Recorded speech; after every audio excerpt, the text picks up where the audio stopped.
मैं जयदेव चावरिया। रात के 8 बज रहे थे।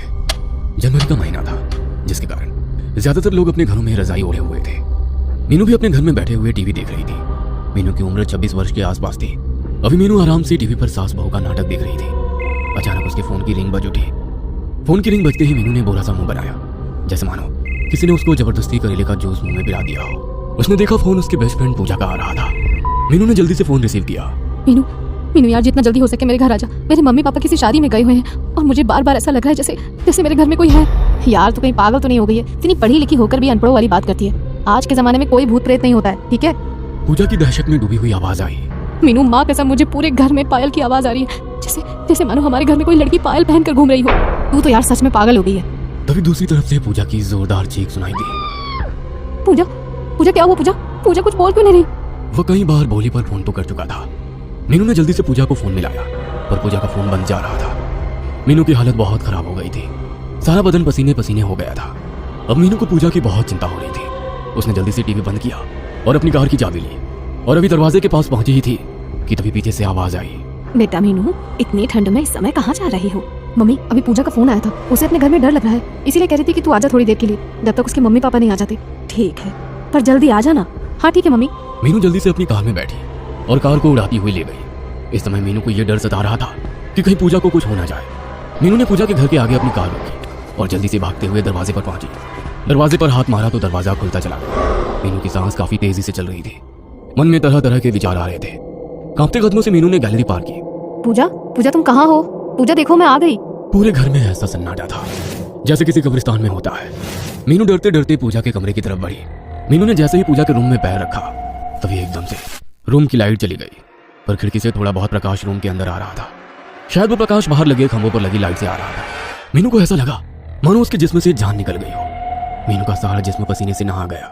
रूम के अंदर इजी चेयर पर कोई बैठा हुआ था और इजी चेयर चर चर की आवाज कर रही थी, जो वातावरण को और भी डरावना बना रहा था। मीनू आहिस्ता आहिस्ता इजी चेयर की तरफ बढ़ी। अभी वो मुश्किल से 5 कदम की दूरी पर ही पहुंची थी। किसी ने मीनू का दायां पैर पकड़ लिया। मीनू ने महसूस किया पकड़ने वाले के हाथ बर्फ की तरह ठंडे हैं। मीनू को पैर पर कुछ चिपचिपा सा महसूस हुआ। मीनू अपने स्थान पर खड़ी की खड़ी रह गई। आंखों में मौत का खौफ उसको साफ दिखाई दे रहा था। उसकी आवाज गले में कहीं अटक सी गई थी। मीनू ने हिम्मत करके अपना पैर छुड़वाया। जब पीछे मुड़कर नीचे देखा तो कोई भी नहीं था। अपने पीछे किसी को ना पाकर उसे ऐसा लगा जैसे उसकी सांस में सांस आई। फिर मीनू सीधी हुई तो क्या देखती है, इजी चेयर बिल्कुल खाली थी। अभी थोड़ी देर पहले इस पर कोई था, पर अब कोई नहीं है। मीनू को बहुत डर लग रहा था। उसने सोचा एक बार पूजा मिल जाए तो मैं इस मनहूस घर से निकल जाऊं। मीनू जल्दी से कमरे से बाहर निकलकर ड्राइंग रूम में आ गई। मीनू ने चारों तरफ देखा, पूरा ड्राइंग रूम खाली पड़ा है। यार क्या करूं?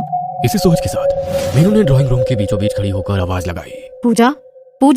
आवाज पूरे घर में गूंज उठी क्योंकि सारा घर खाली था। फिर अगले पल अचानक मेन डोर की बेल बज उठी। मीनू ने अपने फोन की टॉर्च ऑन की और मेन डोर की तरफ बढ़ी। डरते डरते मीनू मेन डोर के पास पहुंची और मेन डोर ओपन किया। तभी मीनू को ड्राइंग रूम से किसी लड़की के गुर्राने की आवाज सुनाई दी। मीनू ने फोन की टॉर्च ड्राइंग रूम की तरफ कर दी। सामने ड्राइंग रूम के बीचों बीच एक लड़की खड़ी थी जो ऊपर से नीचे तक सफेद कपड़े पहने हुए थी। मीनू ने जैसे ही उस लड़की को देखा तो उसकी आंखें फटी की फटी रह गई। एकदम से उस लड़की ने मीनू की तरफ दौड़ लगा दी। मीनू जोर से चीखी और डर के मारे अपनी दोनों आंखें बंद कर ली। अगले ही पर किसी ने मेन डोर ओपन किया और उसमें से एक युवक अंदर आया। उसने देखा मीनू दीवार के सहारे खड़ी है। उस युवक ने मीनू को आवाज दी, मीनू तुम चीखी क्यों? जैसे ही मीनू ने उस युवक की आवाज सुनी तो उसकी जान में जान आई। देव, तुम कब आए? जब तुम चीखी तभी आया था। मैंने सोचा पता नहीं क्या हो गया। मीनू ने काफी देर बाद महसूस किया कि ड्राइंग रूम में लाइट आ चुकी है। देव, यहाँ ड्राइंग रूम के बीचों बीच एक लड़की खड़ी थी। दोनों हाथ खून से सने हुए थे। वो लड़की मेरी तरफ भाग कर आ रही थी, तभी डर के मारे मेरे मुंह से चीख निकल गई। देव सारी बात समझते हुए बोला, मीनू क्या तुम पागल तो नहीं हो गई? आज के जमाने में कोई भूत प्रेत नहीं होते। मेरी बात का यकीन करो देव। कैसे करूं? इस दुनिया में भूत नाम की कोई चीज नहीं होती। देव, मैं भी नहीं मानती थी कि भूत प्रेत जैसे कुछ होते हैं, पर आज मैंने अपनी आंखों से देखा और खुद महसूस किया इन सब चीजों को। पर मीनू तुम यहाँ पूजा के घर क्या कर रही हो? मीनू ने देव को फोन पर हुई पूजा के साथ सारी बात बता दी, जिसे सुनकर एक बार तो देव भी परेशान हो गया। उसका भी दिमाग काम नहीं कर रहा था, क्योंकि जितना देव मीनू को जानता है उस हिसाब से मीनू भी भूत प्रेत में विश्वास नहीं करती थी। देव कुछ सोचते हुए बोला, मीनू तुमने पूजा का फोन ट्राई किया? घर पर ट्राई किया था, पर तब बंद जा रहा था। देव ने जल्दी से अपना फोन निकाला और पूजा के मम्मी पापा को फोन किया और यहाँ की सारी घटना बता दी। उसके बाद पूजा के मम्मी पापा शादी का प्रोग्राम बीच में ही छोड़कर अपने घर आने लगे। देव और मीनू दोनों ने मिलकर पूजा का पूरा घर छान मारा, पर पूजा का कोई नामो निशान ना मिला। मीनू पूजा को पूरे घर में ढूंढ लिया पर वो नहीं मिली। मीनू भी सोच में पड़ गई। क्योंकि जब वो पूरे घर में नहीं मिली तो फिर वो कहाँ गई? हमें शायद पुलिस को फोन करना चाहिए। नहीं, अभी नहीं कर सकते, क्योंकि हम पुलिस से क्या कहेंगे? कोई भी हमारी बात पर यकीन ही नहीं करेगा, पर हमें कुछ तो करना ही होगा। क्या करे? सारा घर तो छान मारा। जहाँ तक मुझे पता है यहाँ एक बेसमेंट भी है, क्यों ना एक बार बेसमेंट में देख लिया जाए। अगले पल दोनों बेसमेंट के बाहर खड़े थे। पुनः एक बार देव ने पूजा का फोन नंबर मिलाया तो फोन की बेल बजने लगी। पूरे बेसमेंट में शमशान सा सन्नाटा फैला हुआ था, जिस कारण पूजा के फोन की रिंगटोन पूरे बेसमेंट में गूंज रही थी। रिंगटोन की आवाज नीचे बेसमेंट में से आ रही थी। अगले ही पल रिंगटोन बजनी बंद हो गई। देव ने मीनू की तरफ देखा, जैसे पूछ रहा हो कि नीचे चलने के लिए तैयार हो। मीनू के आगे कोई रास्ता नहीं था, वो अपनी बेस्ट फ्रेंड को ऐसे छोड़कर नहीं जा सकती थी। उसने नीचे जाने का फैसला किया। अगले ही पल दोनों बेसमेंट में दाखिल हुए। बेसमेंट काफी गंदा हो रखा था, सारा सामान यूं ही बिखरा पड़ा हुआ था। बेसमेंट में काफी अंधेरा हो रहा था, ऐसा लग रहा था जैसे बेसमेंट में एक जमाने से कोई नहीं आया होगा। देव और मीनू ने अपने फोन की टॉर्च ऑन की। देव और मीनू को किसी के हंसने की आवाज आई। दोनों ने उस दिशा में देखा। दीवार से कोई लड़की नीचे उतर रही थी। अंधेरा काफी होने के कारण देव वो मीनू को साफ दिख नहीं रहा था। उसने सफेद कपड़े पहन रखे थे, हाथों से लगातार खून निकल रहा था, चेहरा साफ नहीं दिखाई दे रहा था। मीनू ने जल्दी से देव की बाजू पकड़ ली। देव, ये वही लड़की है जिसे मैंने ऊपर ड्राइंग रूम में देखा था। मीनू का सारा जिस्म सूखे पत्ते की तरह कांप रहा था। एक बार फिर आंखों में मौत का खौफ छा गया था। देव की भी हालत खराब हो रही थी, पर वो जानता था अगर इस समय खुद को ना संभाला तो कुछ भी हो सकता है। देव ने हिम्मत करके पूछा, कौन हो तुम? लड़की धीरे धीरे देव और मीनू की तरफ बढ़ रही थी, जैसे मानो पैरों में मेहंदी लगी हो। उस लड़की के हाथ से अब भी लगातार खून निकल रहा था। जैसे जैसे लड़की दोनों के करीब आ रही थी, वैसे वैसे दोनों को अपनी सांसें रुकती सी महसूस हो रही थी। देव ने फिर हिम्मत करके पूछा, कौन हो तुम? ये मेरा घर है, तुम सब मेरे घर से निकल जाओ। ये घर मेरी दोस्त पूजा का है। अगर 1 मिनट में तुम मेरे घर से नहीं गए तो अपनी मौत के खुद जिम्मेदार होगे। हम इस घर से कहीं नहीं जाएंगे। लड़की ने इस प्रकार दोनों हाथ उठाए जैसे कुछ कर रही हो। अगले पल एक लकड़ी की कुर्सी उड़ते हुए देव और मीनू के सिर पर जा लगी। दोनों नीचे फर्श पर जा गिरे। दोनों ने जैसे ही अपना अपना फोन उठाया, अगले ही पल एक तेज धार चाकू उड़ता हुआ सीधा देव के फोन वाले हाथ में लगा। चाकू देव के हाथ के आर पार हो गया। देव अपना हाथ पकड़कर तड़पने लगा। उसके हाथ से खून निकल रहा था। देव ने तड़पते हुए कहा, मीनू जल्दी से फोन की टॉर्च बंद करो। मीनू ने जल्दी से फोन की टॉर्च बंद की और देव का हाथ पकड़कर सीढ़ियों की तरफ भागी।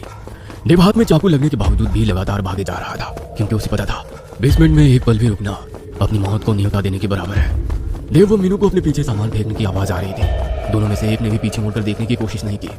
ऊपर आते ही दोनों को अपनी उड़ती हुई सांसों को काबू करने में 2 मिनट का समय लगा। अगले ही पल पूजा के घर के बाहर एक कार आकर रुकी। उस कार में कोई और नहीं बल्कि पूजा के मम्मी पापा थे। देव व मीनू भागते हुए कार के पास पहुंचे। प्रदीप और सीमा ने जब देखा कि देव के हाथों में एक चाकू आर पार हो रहा है तो उनके होश उड़ गए। देव बेटा, ये क्या हो गया?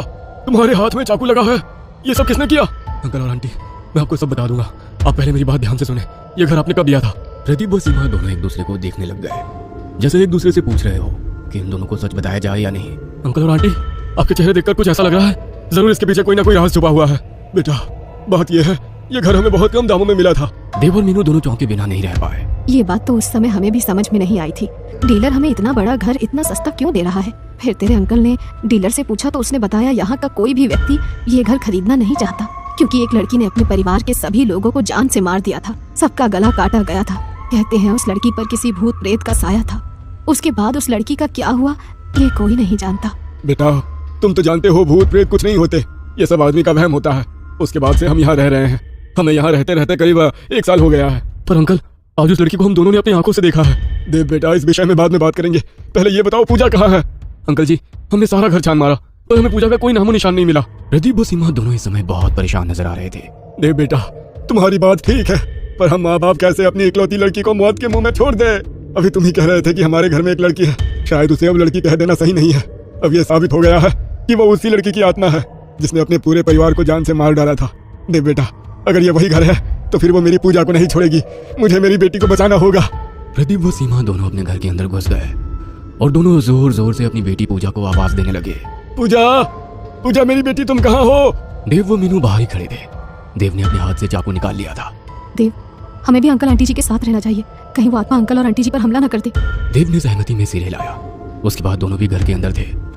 अंदर जाते ही उन्हें पूजा के पापा मम्मी की आवाज सुनाई दी। पूजा बेटा उठ जा, तुझे क्या हो गया? देखो तुम्हारे पापा तुम्हारे पास हैं। देव व मीनू भागकर पूजा के रूम में गए तो देखा पूजा अलमारी के बाहर नीचे फर्श पर पड़ी थी।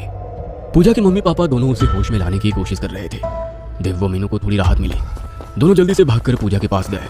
भगवान का बहुत बहुत शुक्र है जो पूजा हमें सही सलामत मिल गई। अभी देव कुछ और कहना ही चाहता था कि छत पर लगा पंखा फर्श पर गिर गया। चारों एक साथ चौंके। अंकल, हमें जल्दी से पूजा को घर के बाहर निकालना होगा, वरना ये आत्मा हम में से किसी को भी नहीं छोड़ेगी। प्रदीप कुमार ने जल्दी से पूजा की बेहोश शरीर को उठाया और ड्राइंग रूम की तरफ चल दिया। बाकी तीनों भी प्रदीप कुमार के पीछे पीछे चल दिए। अभी प्रदीप कुमार ड्राइंग रूम में दाखिल हुए ही थे कि पूरे ड्राइंग रूम में अंधेरा हो गया। प्रदीप कुमार अपनी जगह पर ही खड़े हो गए। पीछे से आ रहे देव व मीनू ने अपने फोन की टॉर्च ऑन करने की सोची तो अगले ही पल कुछ देर पहले वाला सीन याद आ गया। पर सीमा देवी ने अपने फोन निकाला और अपने पति की तरफ बढ़ गई।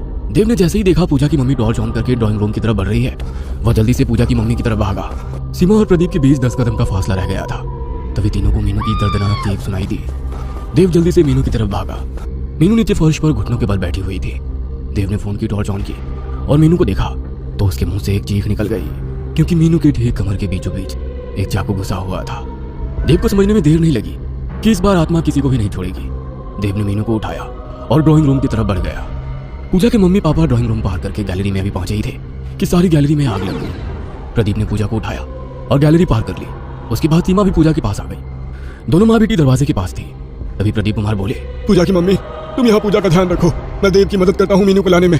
प्रदीप कुमार जल्दी से मीनू के पास पहुंचे और देव की मदद करने लगे ताकि जल्दी से इस मनहूस घर से निकल सके। अभी तीनों ड्राइंग रूम पार करने वाले थे। सारी ड्राइंग रूम में खून ही खून पड़ा था, जबकि गैलरी में आग जलनी बंद हो गई थी। सारी ड्राइंग रूम में भयानक आवाजें गूंज रही थी जो वातावरण को और भी खौफनाक बना रही थी। अगले ही पल तीनों के चेहरे का रंग एकदम सफेद पड़ गया, जैसे किसी जहरीले सांप ने काट लिया हो। देव बेटा, थोड़ा जल्दी करो। तीनों जल्दी जल्दी दरवाजे पर पहुंचे। प्रदीप कुमार ने देखा कि सीमा और पूजा दरवाजे पर नहीं थे। प्रदीप ने सोचा शायद दोनों माँ बेटी घर से बाहर निकल गई होंगी। फिर तीनों जल्दी से दरवाजे से बाहर निकल गए। तीनों की सांस में सांस आ गई थी। तीनों को ऐसा लग रहा था जैसे उन्हें दूसरा जीवन मिला हो। प्रदीप ने पूरे रोड पर नजर दौड़ाई। दूर दूर तक ना चिड़ी का बच्चा दिखाई दे रहा था। प्रदीप जल्दी से घर के अंदर गए। ड्राइंग रूम के अंदर सीमा बेहोश सोफे पर पड़ी थी। पूजा दरवाजे के पास बेहोश पड़ी थी। उसने जल्दी से पूजा को घर से बाहर निकाला और दोबारा घर के अंदर घुस गया। ड्राइंग रूम के अंदर जाने के बाद सोफा से सीमा को उठाया और जल्दी से दरवाजे पर पहुंच गया। देव और मीनू दरवाजे के बाहर खड़े थे। अंकल जी, जल्दी से बाहर आ जाइए। प्रदीप ने जैसे ही दरवाजा खोलना चाहा और दरवाजा, वो जन्मदिन बिल्कुल भी नहीं मनाना चाहती थी, क्योंकि उसके मम्मी पापा को गुजरे 1 महीना बीत गया था। मीनू के मम्मी और पापा ने पूजा का जन्मदिन मनाने की बात कही, जिससे पूजा टाल नहीं सकी। सब लोग इसलिए पूजा का जन्मदिन मनाना चाहते थे ताकि पूजा को उसके मम्मी पापा की कमी महसूस ना हो। पूजा को कहीं ऐसा ना लगे कि वो इस दुनिया में अब अकेली है। रात के 8 बजे पूजा ने केक काटा और बारी बारी सबको थोड़ा थोड़ा केक खिलाया। केक काटते समय पूजा की आंखों में आंसू आ गए थे। शायद उसे अपनी मम्मी पापा की याद आ गई। 10 बजे तक सबने खूब नाच गाना किया। फिर 10:30 बजे सब लोग अपने अपने घर चले गए, केवल मीनू को छोड़कर, ताकि वो पूजा के साथ मिलकर उसका काम में हाथ बटा सके। पूजा सिंक में बर्तन धो रही थी और मीनू बर्तन को कपड़े से साफ कर रही थी। पूजा खुश दिखाई दे रही थी कि उसे मीनू जैसी दोस्त मिली जो उसके बुरे समय में भी उसके साथ खड़ी है। पूजा के चेहरे पर खुशी थी कि इतने सारे लोग उसके लिए आए थे। मीनू यार, तुम और तुम्हारा परिवार कितना अच्छा है, जो मुझ जैसी लड़की को भी अपनी लड़की की तरह प्यार करते हैं। सच बोलूं तो मैं सोच ही रही थी कि मम्मी पापा के बाद जिंदगी कैसे काटूंगी, पर अब मुझे किसी बात का गम नहीं है। मेरी बहन, हम सब तेरे साथ हैं। इसी को तो दोस्ती कहते हैं। पूजा बातें करते करते बर्तन धो रही थी कि अचानक उसके मुंह से एक जोरदार चीख निकली। मीनू ने उसे पकड़कर झंझोड़ा। पूजा, पूजा क्या हो गया? तुम इतनी जोर से क्यों चीखी? पूजा ने अपने दोनों हाथ ऊपर किए, जिसे देखकर मीनू की भी चीख निकल गई, क्योंकि पूजा के दोनों हाथ खून से सने हुए थे। कोई नुकीली चीज बर्तन साफ करते समय जो गया था। अगले ही पल फ्लैट की लाइट चली गई। दोनों पहले ही डरी हुई थी और अब कुछ ज्यादा ही डर रही थी। तभी फ्लैट का दरवाजा खुला और एक साया अंदर आया। एक डरावनी आवाज उसके मुंह से निकली, आई एम बैक। हमें छोड़ दो प्लीज। हाँ, हमने तुम्हारा क्या बिगाड़ा है? हमें छोड़ दो। साया धीरे धीरे दोनों की तरफ बढ़ रहा था। उसके हाथ में 2 चाकू थे। पूजा और मीनू का दिमाग जैसे जाम हो गया। दोनों अपनी जगह से हिल भी नहीं पाए। अगले ही पल साया उनके बिल्कुल पास आ गया। उसने दोनों चाकू से पूजा और मीनू के पेट पर भोंक दिया। दोनों के मुंह से खौफनाक चीख निकली और दोनों नीचे फर्श पर गिर गई। अगले ही पल पूरा फ्लैट लाइट से जगमगा गया। पूजा व मीनू ने अपने पेट पर हाथ मारा तो देखा पेट पर एक छोटा सा भी निशान नहीं था। पूजा और मीनू ने एक दूसरे को देखा। जीवित देख दोनों की सांस में सांस आई। अगले ही पल फ्लैट में एक आवाज गूंजी, हाँ, तो दोनों को कैसा लगा डर? पूजा और मीनू ने जब देखा तो आंखें फटी की फटी रह गई। सामने देव खड़ा था। क्या तुम्हें आता है ये सब करना? मुझे सब पता चल गया, तुमने कैसे अपनी मम्मी पापा को मारा। पूजा, पहले तुमने मीनू को फोन किया, उसके बाद तुमने मुझे यकीन दिलाया कि आत्मा सच में होती है, और सच में मुझे यकीन भी हो गया। तुमने अपनी मम्मी पापा को ऐसे मारा जैसे मानो किसी आत्मा ने उन्हें मारा हो। तुमने मुझे इस बात का गवाह बनाया ताकि मैं पुलिस को बता सकूं कि ये सब किसी आत्मा ने किया है। मुझे बस ये बात जाननी है कि तुमने क्यों अपने सगे माँ बाप को मारा। पूजा बोलो। मेरे बाप ने अपनी रखैल के साथ मिलकर मेरी माँ को ऐसे मारा कि सबको लगे ये सब एक दुर्घटना है। मेरी मम्मी ने छत से कूदकर खुदकुशी की। ये बात मेरे बाप ने साबित कर दी, क्योंकि जिस दिन मम्मी की डेथ हुई उस दिन मेरा बाप शहर में ही नहीं था।